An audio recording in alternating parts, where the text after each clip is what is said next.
All living organisms are made up of cells. They are the smallest entities that can be called living. So small, in fact, that most cannot be seen by the naked eye. And yet cells are very complex and efficient. All cells share certain characteristics.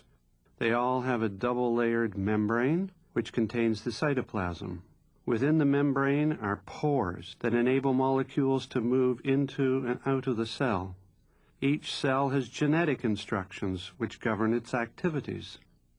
Cells are unceasing factories of biochemical reactions. They can absorb nutrients and synthesize compounds for their own use. They can expel waste and reproduce themselves. The cytoplasm is full of chemicals and enzymes which enable the cell to function, grow, and reproduce.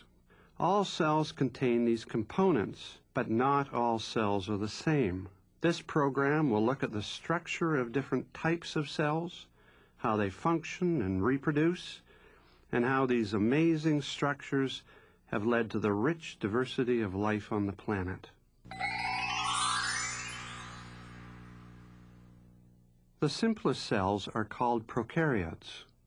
These single-celled microorganisms are believed to be the earliest form of life on the planet. They are so small they can only be seen under a microscope. Bacteria, which are prokaryotic cells, proliferate in oceans, soil, swamps, and inside other organisms. They've been found under glaciers and inside volcanoes. In fact, there are millions of bacteria inside our bodies. Fully 1/2 of the Earth's living material consists of these single-celled microorganisms. Prokaryotic cells are tiny. About 100 lined up in a row would be about the thickness of a page, but they are highly successful organisms because they can reproduce very quickly, adapt, and survive when their environment changes. Prokaryotic cells have a relatively simple structure. They are bounded, like all cells, with a double-layered cell membrane which encloses the cytoplasm. A feature that characterizes them is that they do not have a membrane-enclosed nucleus, but they have a nucleoid region floating in the cytoplasm that contains the loop of DNA. The DNA is the genetic information that governs the cell by providing the instructions for all of its activities. The biochemical activities in these cells depend on molecules finding the right partners for reactions to take place. When the cell is very small, this can happen because molecules are in a constant state of movement within the cytoplasm. The molecules and enzymes float around until they find each other. The cytoplasm is a watery gel that contains about 1 billion molecules of sugars, amino acids, and other dissolved chemicals. Small bead-like structures called ribosomes float in the cytoplasm. They produce enzymes and other proteins required by the cell by translating the information from the DNA.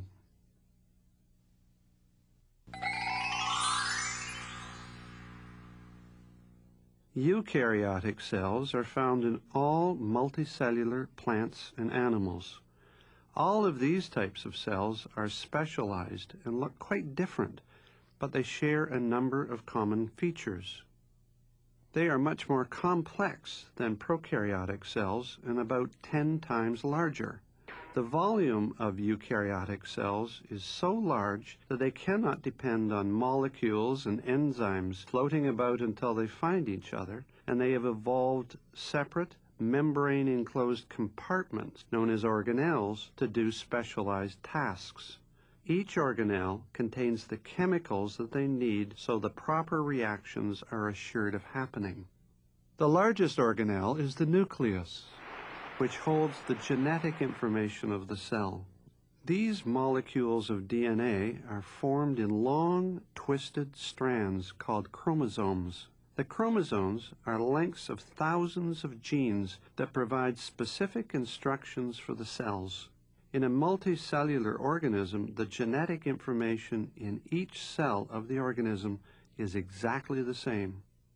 Each species of plant and animal has their own number of chromosomes. The fruit fly, for example, contains 4 pairs of chromosomes, while humans have 23 pairs. But the number of chromosomes does not necessarily indicate the sophistication of species. Potatoes have 24 pairs, dogs 39, salmon 52 chromosomes. The production of proteins is a major activity of cells. Many of the organelles have a role in either the manufacture of proteins or their transportation to the place that they are needed.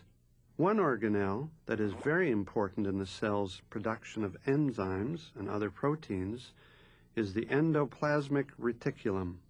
Endoplasmic reticulum. Looking a little like a folded pancake, the ER is a series of membranes that provide surface area for the ribosomes. These tiny granules are the site where the genetic code is translated into proteins, long chains of amino acids.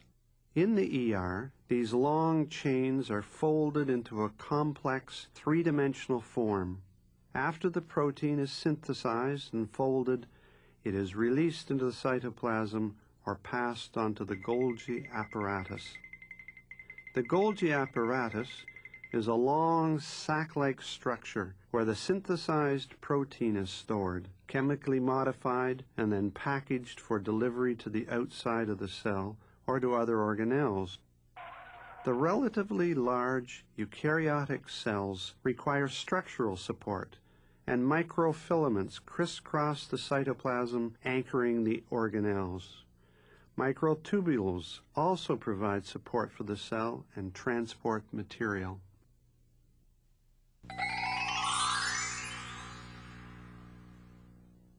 There are certain common features in all eukaryotic cells, but animal and plant cells are different in fundamental ways. Animal cells have a flexible outer membrane, while plant cells have an additional outer wall composed of cellulose. This wall provides support for the cells and the plant. If the cell loses water and shrinks, the cell wall still retains its shape and keeps rigid. Under a microscope, most plant cells appear to be box-like. In fact, that is where the term cell comes from. A mature plant cell has a large central vacuole that crowds other organelles to the edges of the cell. The vacuole provides rigidity to the cell and also stores water, salts, sugars, proteins, and other nutrients. Vacuoles are absent from animal cells. A big difference is how plant and animal cells get their energy. In all cells, there are thousands of elaborate biochemical reactions every second in which one compound is changed into another so that raw nutrients can be converted into the major molecules used by cells: carbohydrates, lipids, proteins, and nucleic acids. The energy currency for all of this activity is a remarkable energy-rich molecule called ATP, adenosine triphosphate. Both plants and animals have the ability to transform molecules to release energy, but they do it differently. The mitochondria of the animal cells breaks down glucose to produce ATP, while the chloroplasts in plant cells convert light energy from the sun into chemical energy through a process called photosynthesis.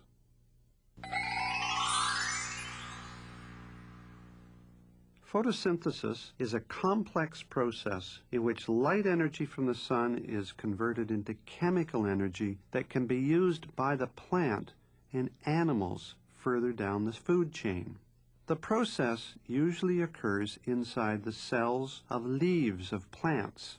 In these cells are tiny organelles called chloroplasts, which give the green color to leaves. In the chloroplasts, carbon dioxide from the air is combined with water and sunlight to produce glucose, a type of sugar. It is then converted into ATP, which can be used as energy by the cell. In this way, light energy is transformed into chemical energy that can be used by the plant for its own growth and development. A byproduct of the photosynthesis process is the creation of oxygen that is released into the atmosphere. Life on the planet could not exist without photosynthesis.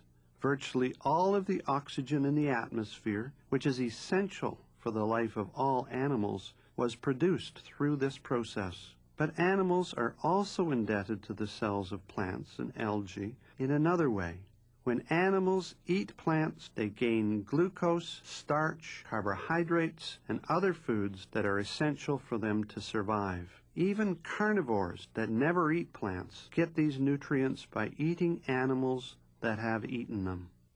An increasing concern is that with the burning of fossil fuels by automobiles, factories, and home heating, much more carbon dioxide is being produced in the world than can be absorbed by plants and algae. This is contributing to the greenhouse effect and global warming, and is even slowly reducing the amount of oxygen in the atmosphere. Unless measures are taken to reduce the burning of fossil fuels, we will face massive changes in weather patterns and our ability to survive. For organisms and species to survive, they must reproduce and pass along the genetic information that they have inherited to succeeding generations. The genetic information is contained in the DNA held in the nucleus of the cells. This DNA must be exactly replicated in every cell of the organism. There are two types of reproductive processes: sexual, called meiosis, and asexual, called mitosis. Mitosis is also called cell division. In this process, the cell divides and two cells are created that are the exact copies of each other, much like a copy machine. Prokaryotic cells, such as bacteria, only reproduce in this way. The loop of DNA in the cytoplasm is replicated, resulting in two identical copies. Each moves to separate ends of the cell, a membrane forms in the middle of the parent cell, and then divides into two daughter cells, each with an entire set of genetic material that is exactly the same. Eukaryotic cells also divide by mitosis. When new cells such as skin, muscle, and nerves are required by the organism, the chromosomes replicate themselves, pull apart, separate, and the nuclear membrane breaks down. Gradually, the cytoplasm separates into two parts, the cell's membrane pinches in from the sides, and two distinct cells are created, each with exactly the same genetic material. Multicellular organisms create new offspring sexually. This process of sexual reproduction occurs in animals and most plants with the union of two sex cells called the sperm and egg. Sex cells are produced only in the sex organs by a process called meiosis, resulting in sperm or egg cells, each containing only one set of chromosomes, instead of the two copies found in body cells. When fertilization occurs, the chromosomes of the egg fuse with the chromosomes of the sperm to create a full complement of chromosomes in the fertilized cell. In this way, the new organism contains hereditary information from both the father and the mother. Once fertilized, the cell begins to divide and multiply using the process of mitosis, or cell division.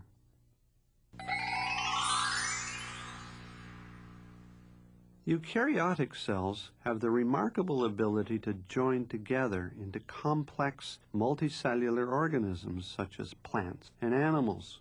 A human being, for example, starts life as a single fertilized cell. It then grows into an adult with approximately 100 trillion cells that have various specializations. Each cell is an organism, and yet together they make up another organism, the human being. Different kinds of cells are organized into specialized groups called tissues. Tendons and bones are composed of connective tissues. Muscles, skin, and organs are all made up of their own specialized cells that are adapted to perform specific functions. Organs, in turn, are organized into systems such as circulatory, digestive, or nervous systems. All of these systems and tissues are made up of cells. Although all of the cells of an individual plant or animal have exactly the same DNA, the cells can be radically different in appearance and function.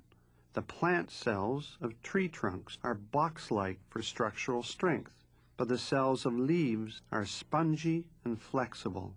Muscle cells are long and elastic for strength and flexibility. Skin cells are flat and packed tightly into layers to give protection to the tissues that lie beneath. Nerve cells have long tentacles like an octopus to enable them to connect with other nerve cells and send and receive messages rapidly. All of these cells are adapted to perform specific functions so that they sustain the life of the larger organism. Genes control this process, called cell differentiation. The genes respond to changing environmental stimuli, such as glucose levels in the blood or body temperature. They suppress certain cell functions and characteristics and enhance others to make the cells adapt to specific conditions that are necessary to create the tissues. This ability of multicellular organisms to develop specialized cells that can communicate and function together in a coordinated way as a unit or organism has led to the development of the great variety of species of plants and animals that exists on our planet. Cells are the fundamental units of life, remarkable building blocks that create and sustain life in all of its forms.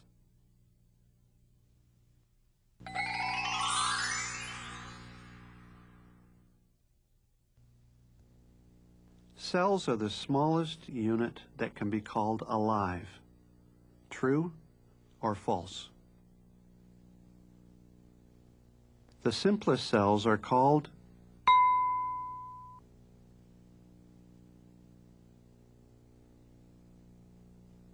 eukaryotic cells have evolved specialized compartments called molecules of are formed in long twisted strands called chromosomes. Highly evolved and complex plants and animals always have a greater number of chromosomes. True or false?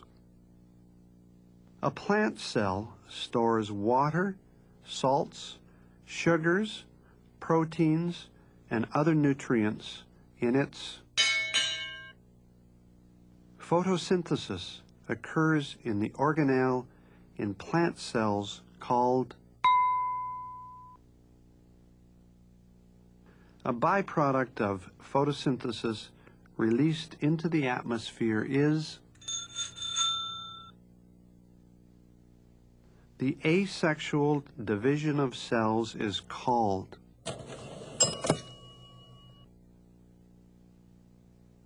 although the cells in the body of an animal can look and function very differently, they always have the same DNA. True or false?